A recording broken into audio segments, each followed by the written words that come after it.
Ազգային անվտանգության ծառայության հարգելի տնօրեն, տնօրենի հարգելի տեղակալներ, ծառայության հարգելի ներկայացուցիչներ, շնորհավորում եմ բոլորիս ազգային անվտանգության ծառայողի օրվա առիթով եւ ուզում եմ բոլորիդ շնորհակալություն հայտնել ձեր աշխատանքի, ձեր ծառայության համար իշա Հայաստանի Հանրապետության եւ նրա ժողովրդի։ Պետք է արձանագրեմ, որ ազգային անվտանգության ծառայությունը մեր պետության կարևորագույն անկյունաքարերից մեկն է եւ ըստ էության այն հենասյուներից մեկը, որը առանցքային նշանակություն ունի Հայաստանի Հանրապետության անվտանգության սահմանադրական կարգի պահպանության տեսակետից։ Ես մի հետևյալ դիտարկումն եմ ուզում անել, որը ցույց է տալիս եւ ընդգծում է նաեւ այս ընթացքում իմ ընկալումը ազգային անվտանգության ծառայության։ 2018 թվականին ես ստանձնել եմ Հայաստանի Հանրապետության վարչապետի պաշտոնը ձեզ հայտնի գործընթացների արդյունքում եւ պետական համակարգի համար, այդ թվում ազգային անվտանգության ծառայության համար եղել եմ բացարձակապես նոր մարդ եւ այսինքն նոր մարդ չեմ, բայց նոր կարգավիճակի մարդ եմ եղել եւ 2018 թվականից մինչեւ այսօր ես երբ որ վերլուծում եմ, ընդ որում ես ընթացքում ազգային անվտանգության ծառայության 6 փաստացի տնօրեն է փոխվել եւ ես ուզում եմ այս ընթացքում իմ զգացողությունը կիսեմ ձեզ հետ, որ ծառայության նկատմամբ որպես ծառայություն, որպես պետական ինստիտուտ ես ինչքան մտածում եմ, ես չունեմ ոչ մի վերապահում։ Պատկերացնեք 2018 թվականից ինչեր են տեղի ունեցել։ Այսինքն նախ այդ սկզբնական շրջանը, այդ հեղափոխական շրջանը, դրանից հետո տեղի են ունեցել իրադարձություններ, 20 թիվ կոവിഡ്, պատերազմը, հետպատերազմական իրավիճակը, 21 թվի ճգնաժամային իրավիճակները, հետագայում ամենատարբեր իրադարձություններ։ Եվ ես որպես պետության առաջնորդ, որպես Հայաստանի Հանրապետության վարչապետ, ազգային անվտանգության ծառայության նկատմամբ որպես ծառայություն չունեմ ոչ մի վերապահում։ Այսինքն չի եղել մի իրավիճակ, որտեղ ես մտածեմ, որ ծառայությունը որպես պետական մարմին պետքա գործեր այսպես, բայց չի գործել այդպես, այլ գործել է բոլորովին այլ կերպ, բայց ես չեմ ասում որպես անձ, որպես Նիկոլ Փաշինյան։ Ես ասում եմ որպես Հայաստանի Հանրապետության վարչապետ, որովհետև պետության, մենք այսօր պետության հարատևության օրակարգն ենք որդեգրել եւ մեր բոլոր նպատակների եւ գործողությունների կենտրոնում եւ առանցքում դրել ենք պետությունը, Հայաստանի Հանրապետությունը։ Եվ շատ կարևոր է, որ պետությունը անկախ քաղաքական իշխանության բնույթից եւ էությունից ունենա ամուր հենարան, ունենա թիկունք։ Եվ սա չափազանց կարևոր է մեր պետության հարատևությունը եւ զարգացումը ապահովելու համար։ Այսօր կառավարության նիստում մենք քննարկում ենք վերջին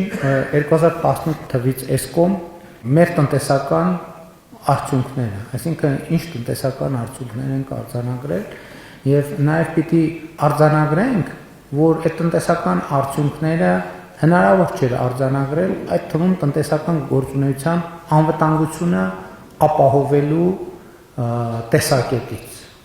Եվ այստեղ ես կարևոր եմ համարում գնահատել ազգային անվտանգության ծառայության ներդրումը եւ այս իմաստով գիտեք ինչ ծառայության առանձնահատկություններից այնպիսին են, որ պարտադիր չի, որ մենք թվարկենք, թե ինչեր է արել ազգային անվտանգության ծառայությունը։ Ընդհակառակը մենք ինչքան քիչ թվարկենք, որովհետեւ երբեմն ազգային անվտանգության ծառայությունը ոչ մի բաներ պետքա չառնի։ Իր ներկայությունը ուղղակի, իր ներկայությունը եւ իր ներկայությունից բխող ազդեցությունները պետքա բավարար լինեն։ Եվ մենք այսօր էլի վերադառնալով կառավարության նիստի տրամաբանությանը, մենք այսօր ընդունեցինք Հայաստանի տնտեսական եւ ինստիտուցիոնալ վերափոխման դոկտրինը եւ այս համատեքստում ես շատ կարեւոր եմ համարում, որ նաեւ ազգային անվտանգության ծառայությունը, ինչպես կարևորագույն մյուս պետական մարմինները այս տրամաբանությունը եւ օրակարգը ընդունեն։ Ընդ որում տեսեք, ես ասում եմ, որ ծառայության նկատմամբ որպես այդպիսին ոչ մի վերապահում չունեմ եւ չունեմ, բայց դա չի նշանակում, որ ծառայության գործունեությունը եղել է անթերի։ Ոչ մեկից գործունեությունը չի եղել անթերի։ Սկսած վարչապետից, կառավարության անդամներից, բնականաբար։ Եվ ես կարծում եմ նաեւ, որ մենք մեզնից անթերիություն պահանջելիս սխալ ենք գործում, որովհետև լրացուցիչ լարումներ ենք ստեղծում, որովհետև խնդիր ենք դնում, որ հնարավոր չի լուծել։ Ընդհակառակը մենք պետք է փոքր տարածքներ ունենանք, որպեսզի ավելի ազատ կարողանան գործել, ստեղծագործաբար կարողանան գործել, բայց մյուս կողմից իհարկե պետք է ամեն փուլում կարողանանք վերլուծել, թե ինչն էր, որ այնուամենայնիվ մենք այլ կերպ պետք է անեինք, ինչն էր, որ ոչ թե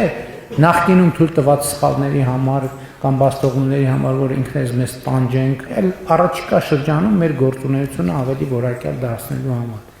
Եվ ես որ մտածում եմ, օրինակ ազգային անվտանգության ծառայությունը ինչպիսի վերափոխումների պետք է ենթարկվի, իմ մտածումների հիմնական ուղղությունը հետևյալն է, որ մենք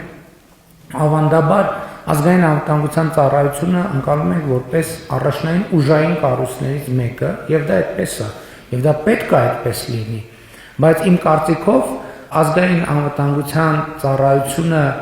գործնականում ուժային կառույց պետք է լինի ամենավերջին հերթին։ Այսինքն ուժի գործադրման պահը պետք է հասնի այն ժամանակ, երբ որ դրա ծայրահեղ անհրաժեշտությունը կա։ Եվ ընդհակառակը ծառայության գործունեության ամբողջ իմաստն ու նպատակը պետք է լինի այն, որ այդ ուժը ցույց տալու պահը չհասունանա։ Եվ հետևաբար ես կարծում եմ, որ ազգային անվտանգության ծառայությունը պետք է գնալով ավելի ու ավելի շատ լինի, այսօր էլ կա, նախկինում էլ կա, ավելի ու ավելի շատ լինի ինտելեկտուալ վերլուծական մարմին, որ եւ ուժայինը լինի այն չնախատեսված եւ չկանխատեսված դեպքը երաշխավորելու համար, բայց մյուս կողմից ամեն ինչ պետք է արվի, որ այդ չկանխատեսված եւ չնախատեսված դեպքը տեղի չունենա։ Եվ հետևաբար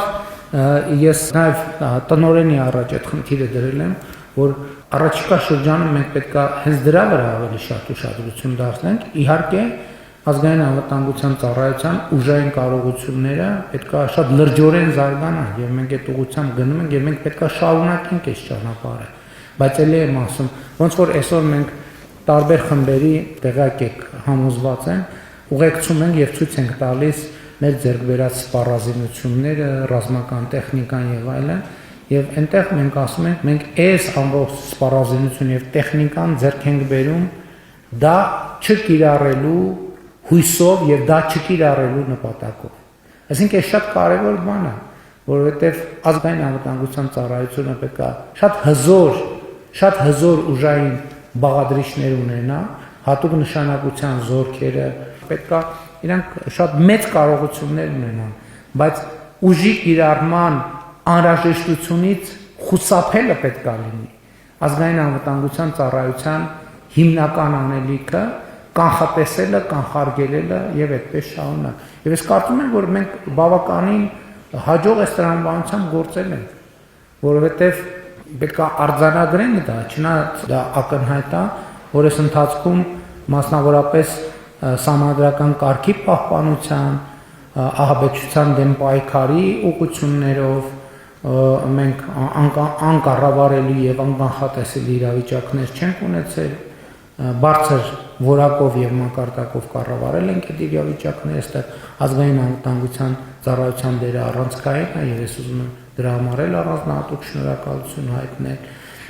Եվ մենք հենց սրա վրա պետք է հետագա շեշտը դնենք, իհարկե լրացուցիչ մենք միանշանակ ներդրումներ ենք շարունակելու եւ ուժային կառույցների ուժեղացման սահմանապահ զորքեր, հատուկ նշանակության զորքեր,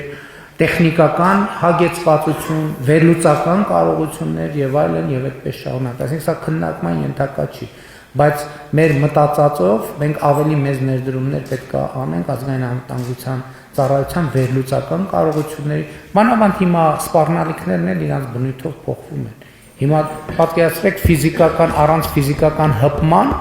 ինտերնետում այնպիսի սպառնալիքներ են ստեղծվում, որոնք կարող են